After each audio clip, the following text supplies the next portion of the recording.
Hello friends, welcome back to my channel. तो चलिए एक और नए दिन की शुरुआत करते हैं, एक स्माइल के साथ, एक पॉजिटिव एनर्जी के साथ और एक खुशनुमा माहौल के साथ। तो खुशनुमा माहौल हमारा घर बनाता है और हमारा घर अगर गंदा रहेगा तो हमें बिल्कुल भी खुशनुमा नहीं लगेगा। तो ये जो हमारा प्यारा सा छोटा सा घर होता है ना, तो इसको हमें ही मैनेज करके रखना पड़ता है, हमें ही साफ़ सुथरा रखना पड़ता है, तभी घर का एक एक कोना आपको पॉजिटिव एनर्जी देता है। तो घर में अगर गंदगी रहेगी, बदबू आएगी या फिर मतलब आपको माहौल अच्छा नहीं मिलेगा, कहीं गंदा है, कहीं जाला है या बेडशीट गंदा है, तो आपको एक एनर्जी नहीं आएगी घर में पॉजिटिव। तो पॉजिटिव एनर्जी के लिए हमें क्या चाहिए कि हमें अपने घर को साफ़ सुथरा रखना होता है। मेरे साथ तो सच में ये हमेशा होता है कि मेरा घर अगर गंदा दिख रहा है तो मुझे एनर्जी मेरी निगेटिव हो जाती है, मुझे पॉजिटिव एनर्जी नहीं आती।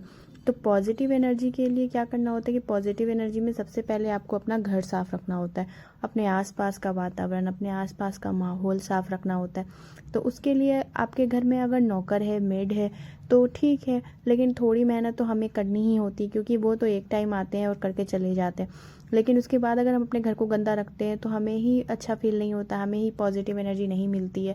तो मेरे साथ तो ये है कि मुझे सफाई को लेके बहुत ज़्यादा ही प्रॉब्लम है, मुझे सफाई हमेशा चाहिए होती है, हर जगह साफ़ सुथरा चाहिए होता है मेरा घर, मुझे गंदगी बिल्कुल भी पसंद नहीं है।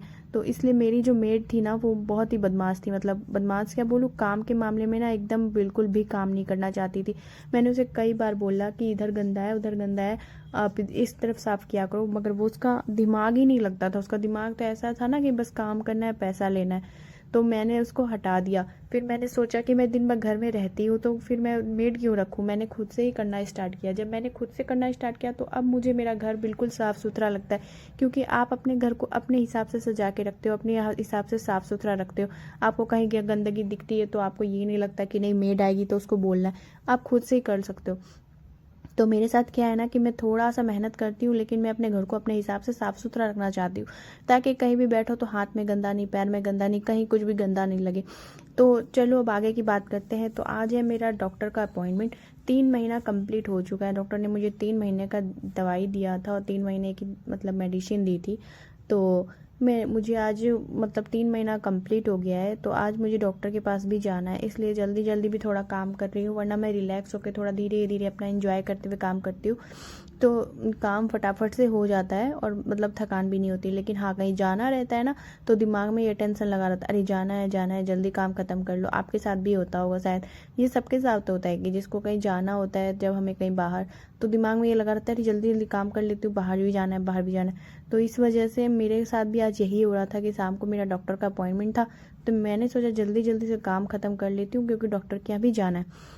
तो मेरे हस्बैंड तो ऑफिस से डायरेक्ट आ जाएंगे और मैं यहाँ से जाऊँगी, अभी शाम का अपॉइंटमेंट है मेरा तो मैं शाम को जाऊँगी। तो डॉक्टर ने अभी 3 महीने की मेडिसिन दी थी, उसके बाद उन्होंने बुलाया था कि अगर 3 महीना कंसीव नहीं कर पाती हूँ तो फिर 3 महीने की मेडिसिन के बाद वो चेकअप करेंगे। तो आज वही देखते हैं क्या बोलते हैं डॉक्टर। तो मैं नेक्स्ट ब्लॉग में बताऊंगी कि डॉक्टर ने क्या आगे की प्रोसेस बताई है। मैं आप लोगों के साथ सारा प्रोसेस शेयर करूंगी कि मेरे साथ क्या क्या बीत रहा है, क्या क्या हो रहा है, क्यों मैं प्रेग्नेंट नहीं हो पा रही हूँ, क्यों मुझे मतलब बच्चा होने में परेशानी हो रही है। तो आपको एक एक बात बताऊंगी, सारी चीज़ें बताऊंगी। अगर आपको भी जानना है तो आप ब्लॉग में बने रहिए, मेरे चैनल को सब्सक्राइब कर दीजिए ताकि मैं आपको सारे अपडेट्स देती रहूँ। तो चलिए आगे का ब्लॉग स्टार्ट करते हैं। और यहाँ पे क्या हुआ ना, आज मॉर्निंग टाइम था तो मेरी नींद ही लेट से खुली, मंडे था ना तो नींद ही लेट से खुली, इसलिए ना मेरा ना आज लंच नहीं बन पाया। तो मैंने हस्बैंड को ब्रेकफास्ट तो दे दिया था, लेकिन लंच बनाने में थोड़ा टाइम लगता, तो इसलिए मैंने उनको बोला मैं आपको बाद में भेज दूँगी। तो पहले मैंने घर को क्लीन किया, मतलब जो भी गंदा दिख रहा था, झाड़ू पोछा तो करती तो लेट हो जाता क्योंकि ऑलरेडी 11:30 बज गया था, मुझे 12:30 बजे तक उनको लंच भेजना था।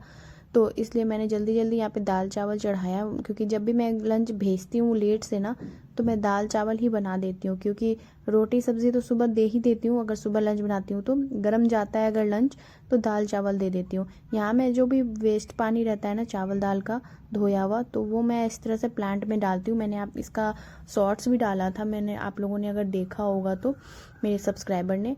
तो इस तरह से क्या होता है कि वो जो पाउडर वाला पानी रहता है ना, जो भी दाल चावल का पाउडर रहता है, तो उसका पानी हम फेंकते नहीं है। उस पानी से प्लांट में बहुत अच्छे से जान आ जाती है, जो भी कीट वगैरह रहते हैं वो मर जाते हैं। तो यहाँ पे मैंने अपने हस्बैंड का लंच भेज दिया। अब मैं झाड़ू पोछा कर रही हूँ। घर का चादर मैंने न्यू बेडशीट लगाया है और यहाँ पे झाड़ू पोछा करने के बाद मतलब अब मेरे मतलब अगर पता नहीं इन दिनों क्या हुआ है, मुझे भूख भी नहीं लग रही है, तो खाना खाने का भी दिल नहीं करता है। तो कल क्या हुआ ना कि संडे था, तो हम आरसी मार्ट चले गए थे। पुणे में एक आरसी मार्ट करके है, वो फैक्ट्री है। वहाँ पे मतलब आपको हाउस होल्ड और किचन होल्ड सब सामान मिल जाएगा, जो भी ज़रूरत के सामान होते हैं, छोटी मोटी चीज़ें सब कुछ मिलती है। तो एक रील देखा था मैंने, तो किसी का वीडियो था, तो मुझे लगा कि सस्ते में फैक्ट्री प्राइस पे मिलता होगा, तो इसलिए हम चले गए थे। वो हमारे घर से बहुत दूर था, फिर भी हम चले गए। मैंने ही जिद किया मेरे हस्बैंड को कि मुझे जाना है, तो वो मुझे लेके गए थे। तो हम जब वहाँ गए तो वहाँ पे मुझे ऐसा तो कुछ समझ में नहीं आया। हाँ, कुछ चीज़ें समझ में आई जो मैंने ली है, और इसी ब्लॉग में मैं आगे दिखाऊंगी आपको। तो मैंने वो सारी सामान ली, और मैं जिस एक्सपेक्टेशंस के साथ गई थी कि मुझे ये सब सामान मिल जाएगा, वो सब सामान मुझे अमेज़ोन पे उल्टे कम प्राइस पे था। वहाँ पे ज़्यादा प्राइस था और क्वालिटी भी मुझे समझ में नहीं आई। मैं टी कप के लिए गई थी, चाय का कप के लिए के आए गए गेस्ट के लिए ना, चाय का कप मेरे पास नहीं था, तो वो सब चीज़ों के लिए मैं गई थी। तो मुझे ज़्यादा डिज़ाइन समझ में नहीं आया, और जो डिज़ाइन समझ में आया उसकी प्राइस कुछ ज़्यादा ही हाई थी। इतना ज़्यादा प्राइस का, तो इससे कम प्राइस का तो हमें मार्केट में, लोकल मार्केट में ही मिल जाएगा। तो फिर 2-4 चीज़ें जो हमने ली वो ले करके हम सीधा घर आ गए। यहाँ पे मैंने मेरे हस्बैंड के कपड़े को धो के सुखा दिया है, क्योंकि कल लॉन्ड्री वाला आने वाला है, मतलब धोबी, तो वो लेके जाएगा आयरन के लिए। तो उनके कपड़े को अप टू डेट रखना पड़ता है, क्योंकि उनका ऑफिस चालू रहता है, तो उनके कपड़े को भी मुझे अप टू डेट रखना पड़ता है। यहाँ एक लॉट कपड़ा सूख चुका था, उसको मैं उतार के लेके आई, फिर मैंने उसको धो कर रखा। यहाँ तक मेरी हालत पूरी ख़राब हो चुकी थी, क्योंकि पूरा घर साफ़ किया, किचन साफ़ किया। उसके बाद मैंने लंच बनाया, लंच बना के भेजा। ये देखिए, ये चीज़ें मैंने ली थी। ये तो वेस्टेज बोतल है जो गाड़ी में थी, मतलब कार में, तो मैं ले आई थी इसमें डाल के। ये है ना, मतलब डब्बे का सेट था, तो जो मेरे हस्बैंड को पसंद आया उन्होंने ली है, तो मतलब एक जैसा डब्बा चाहिए उनको किचन में। और ये ज्वेलरी बॉक्स मुझे मिल गया सस्ते में, तो ये मैंने लिया। ये 2 मग लिए मैंने नहाने, मतलब जो बाथरूम के लिए मग होते हैं। और उसके बाद हमने ये एक वो रैप करने के लिए, फ्रूट रैप करके रखने के लिए वो नेट का बैग लिया। और ये आइसक्रीम स्कूप उसके ऊपर मेरे पास नहीं था, तो मुझे उसके ऊपर भी लेना था। तो इतना ही सामान हमने लिया, और कुछ समझ में भी नहीं आया, बाकी सब चीज़ें कॉस्टली लग रही थी। तो बोतल को रखने की जगह मैं ढूंढ रही थी, बट थकान इतनी ज़्यादा हो गई थी कि हिम्मत नहीं हो रही थी मुझे कि अब मैं टेबल लगा के ऊपर चढ़ूँ और वेस्टेज को ऊपर रखूँ। फिर उसके बाद मैंने ये आइसक्रीम स्कूपर निकाला, और थोड़ा पता नहीं आइसक्रीम स्कूपर देख के मेरा आइसक्रीम खाने का मन चल गया, तो इसलिए मैंने स्कूपर को पहले धोया, क्योंकि नया बर्तन कुछ भी आता है किचन में तो उसको धो करके ही यूज़ लेना चाहिए। पता नहीं कितने केमिकल से हाथ वो प्रोसेस होकर के आता है, क्या क्या चीज़ उसमें लगी रहती है। तो यहाँ पे मैंने स्कूपर को निकाला और आइसक्रीम निकाला। मुझे थोड़ी गर्मी भी लग रही थी इतने काम करते करते, तो स्कूपर देख करके मेरा मन चल गया थोड़ी सी आइसक्रीम खाते हैं। तो मैं ऐसे प्लेन आइसक्रीम नहीं खाती हूँ, जब मैंने वनीला का आइसक्रीम मंगा रखा है। तो ये वनीला का आइसक्रीम पे या तो आप चॉकलेट सॉस डाल लीजिए, या फिर गुलाब वाला रोज़ वाला शरबत आता है ना, उसका सिरप, वो डाल लीजिए। यहाँ पे मेरे पास चेरी थी थोड़ी सी, मैंने वो डाल ली, थोड़ा सा रोज़ सिरप डाल लिया। ये खाने में बहुत ही टेस्टी लगता है। आप चलिए, मैं अपना आइसक्रीम इंजॉय करती हूँ, और आप लोग भी इसको देख के एंजॉय कीजिए। आप घर पे बना के एंजॉय कर लीजिए, आप घर पे खा के एंजॉय कर लीजिए। तो ये आया मेरा थोड़ा सा मी टाइम। यहाँ पे मैं थोड़ा सा अपने लिए टाइम निकालती हूँ। यहाँ पे मैं थोड़ा सा मतलब रील वगैरह देखती हूँ।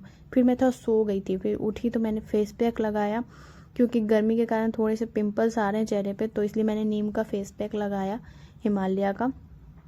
उसके बाद मैं रेडी होकर निकल जाऊँगी।